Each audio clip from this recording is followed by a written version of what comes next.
Class. We're continuing with object-oriented programming. I'm going to start with a quick review of what happened yesterday. We went over a point class, which has an x and a y, as you can see here. These classes are programmer-defined types.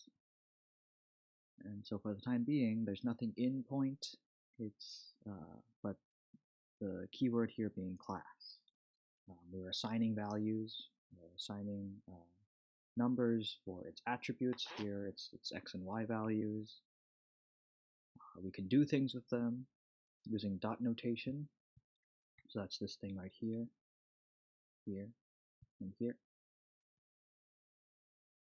And then we built another class on top of that. We had a rectangle class, which has a width and a height and a center, be at the upper left-hand corner, like in processing. Looks like this. On the left, you see the Python implementation. On the right, you see the JavaScript implementation. And it's this line, that's the new one, point. The corner is a point. And then down here, that's the weird stuff. So we left off yesterday saying that this is the box object. Okay, that's the bigger thing. The box has a corner. So by using this first operator, you're going into the box's corner. And from the box's corner, you're extracting the x-coordinates. Then we're assigning it to 0. We move left to right, kind of that big to small idea. We can do more things with these objects, like use them and make new ones inside functions and then return them, as demonstrated here, where we find the center of a rectangle, creating a new point, P, doing some math, and then returning it. Here begins the new stuff. So objects are mutable. You can change the state of an object by making an assignment to one of its attributes. We've been doing this using the equal operator.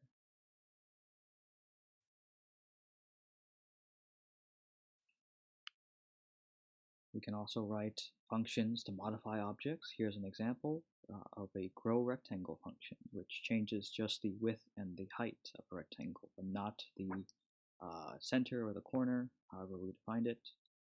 A little demonstration of how it works.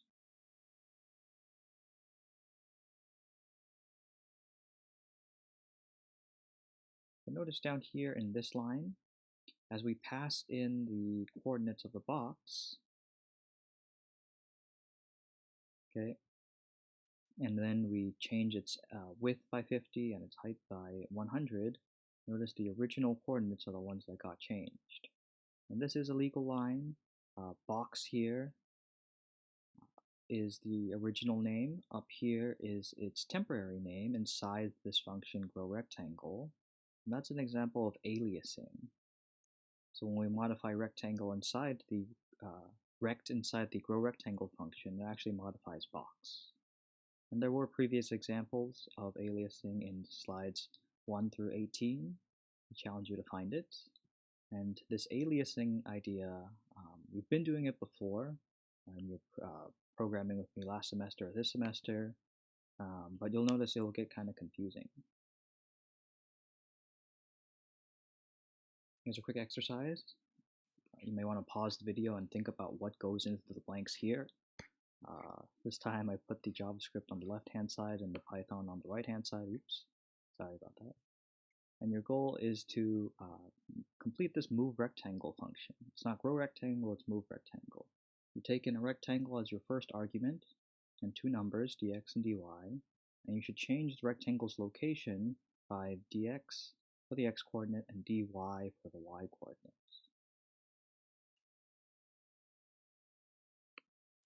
Here are the answers. Notice in both JavaScript and Python they're really similar. Over here, I wanted to emphasize that nested notation, you have to go to specifically and modify the corner, okay? And that belongs to the rectangle. Notice it was just rect.x, that doesn't exist. Or corner.x, it doesn't know what to refer to here, as be rect.corner.x. plus equals the change. Then down here, I made this one blank because I wanted you to think about, okay, if we were printing out a point, we're not printing out corner.x, we're not manually printing out the x coordinate of the corner or the y coordinate of the corner. We made a function yesterday that helps us print that point. And I left in the first one, kind of giving you that hint. Right, back to that idea of aliasing, when variables or objects or other kind of data has different names, I can make a program very difficult to read, because you could have changes in one place and then have unexpected changes in another, because you called it by a different name. You couldn't follow it. So it's hard to keep track of. Copying an object is often an alternative to aliasing, or giving variables temporary or different names.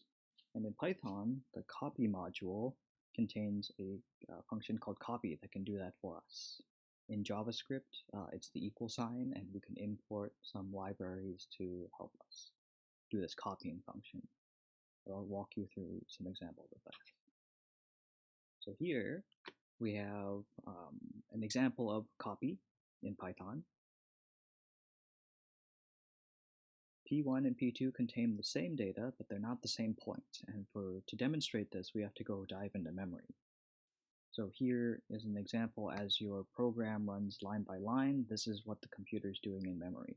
It makes a point, okay, that already exists. We defined that previously.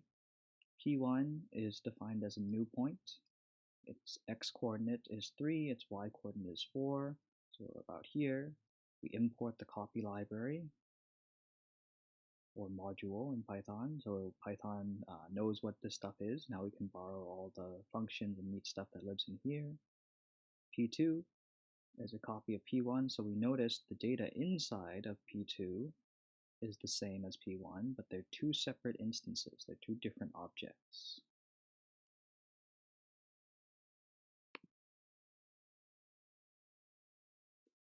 Now, to show this point more, using code instead of diving what's into the memory on the right-hand side over here, we will use the is and the double equal sign operator. So we see that if we ask Python, P1 is P2, it returns false. So they're not the same object. Are they equal? You might think that this returns true, since its x-coordinate is the same as the copies and the y-coordinate is the same as that copy. But what Python actually does with these double equal signs is check to see if it is pointing to the same place in memory. In this case, it isn't, so it returns false. On top of that, P1 and P2 are these user or programmer-defined types. Python doesn't know how to deal with those just yet, and later we'll go into operator overloading, in which we tell Python how to deal with these new classes. Like, how do you compare 2 points? How do you compare 2 rectangles to know whether or not they are the same?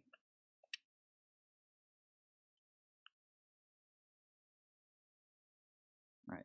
So we will attempt to use the copy module with a more complicated class, the rectangle class we made the other day. We notice something interesting happens here. As we copy the box, the embedded object, in this case it was a point, did not get copied. So to demonstrate this, I'm going to go into the Python visualizer, a neat tool that helps us make sense of our code, fancy boxes and arrows. And as we go here, I'll go all the way back to the beginning. Okay. There's our point class definition. Here's our rectangle class definition. We made our first box. We've instantiated it in line 7. We've assigned its the width, its height. Now for its corner, we make a new instance of a point class and call that corner. Inside the point class, we now initialize its x-coordinate and its y-coordinate. We import the copy library. Here's the line of code that's new. Copy.copy of this box, giving it a new, assigning it to a new variable box2. Looks like this. Okay. Let's go previous, think about the changes that happened, boom. So here, this arrow is the one we're paying attention to. Box 2, corner, I'm looking here. Okay, there's our new instance, and it's this arrow that I want you to pay attention to in red, okay? This arrow was new. It occupies a new place in memory, but this one points to the same point instance. As you do some comparisons, you notice that box 2 is not the same memory location, so line 16 is false, but down here, box 2.corner, it points to the same thing.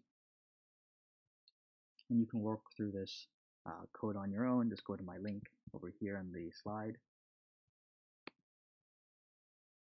And that's kind of troublesome. This is called a shallow copy, as it only copied the top level, but not the embedded objects. So you can see how this can lead to errors somewhere along the way as you're modifying these objects inside objects. Most of the time, this isn't what we want to do. Because let's say we wanted to move a rectangle. Suddenly we move all like the rectangles that we've once we modify a rectangle and we had other instances that depended on it, and suddenly those ones also change. Like, oh, that's not good. They all move at once. So, of course, there's an idea that these programmers, Python has made for us to address it. That's why a deep copy exists. In a deep copy, it copies the top level object and all the embedded objects. And those embedded objects, if they have embedded objects, and they'll keep going down the line. In Python, it's just adding another word, adding the word deep to your copy. And now you see down here, what once was true is now false. We can demonstrate this in our editor. We edit this code, go here, add these 4 words, and let's visualize the execution. Go to the interesting stuff right here. Oops. Okay, import copy, great. And now, oh, I typed it wrong. Deep copy. Deep copy. There we go. And close. Okay. And wow. Okay. So then this arrow points to its own point instance. That's the change.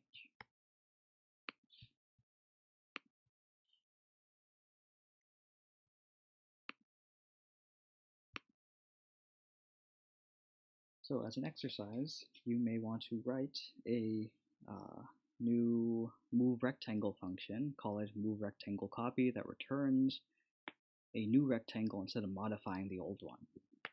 So you want to pause, think about what that function will look like, and then I'll show the answer.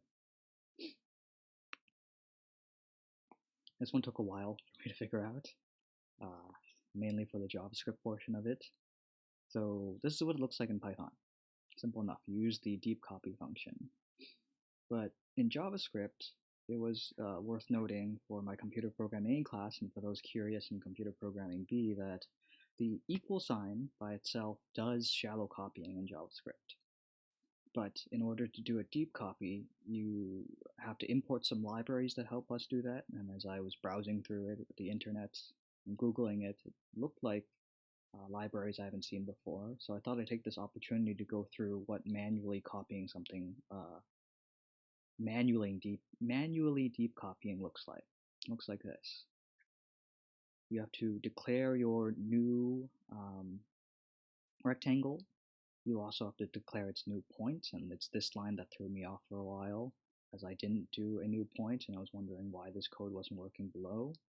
And then for each attribute that you have to copy it over. Okay, and it's going to take quite a long line, bunch of lines, because for each attribute, you're going to need a new line of code. And now you can do the same as in Python.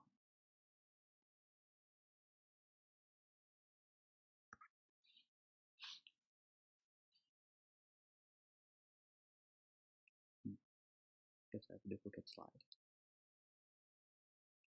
And so for office hours today, the Python answer has been posted. We may want to work through what it looks like in JavaScript because it's kind of confusing. This is the same exercise as yesterday. And then exercise 2, that's only for the Python class because the JavaScript class didn't deal with the Python module or the Python's turtle module, so they can't do this one. And continue working on your assignments for computer programming A.